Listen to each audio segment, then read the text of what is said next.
मैं आपका मेज़बान अदनान गोरी, आप देख रहे हैं के न्यूज़ कराची। नज़र डालते हैं शहर कैद की खबरों पर। थाना सरजानी टाउन के इलाके गुलशन नूर में डिस्ट्रिक्ट वेस्ट पुलिस का कम्बिंग सर्च ऑपरेशन जारी। Combing search operation SSP west Tariq Ilahi Masturi साहब की हिदायत पर जराइम पेशा अनासिर के खिलाफ किया जा रहा है। कम्बिंग सर्च ऑपरेशन के दौरान इलाके के दाखिली व खारजी रास्तों को सील कर घर घर तलाशी का अमल जारी।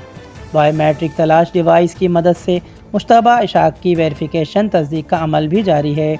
कम्बिंग सर्च ऑपरेशन में DSP सरजानी इश्तियाक गौरी साहब की ज़ेर निगरानी SHO गुलाम हुसैन पीरज़ादा साहब, खुदा की बस्ती चौकी इंचार्ज नुमान शेख साहब, सरजानी हमरा नफरीन लेडीज़ शाहीन फोर्स और इंटेलिजेंस स्टाफ अपने फ़राइज़ सर अंजाम दे रहे हैं। सर्च ऑपरेशन का मकसद इलाके में अमन व अमान का क़याम और आवाम के तहफ़्फ़ुज़ के साथ साथ जराइम पेशा अनासिर की गिरफ़्तारी में अमल लाना है।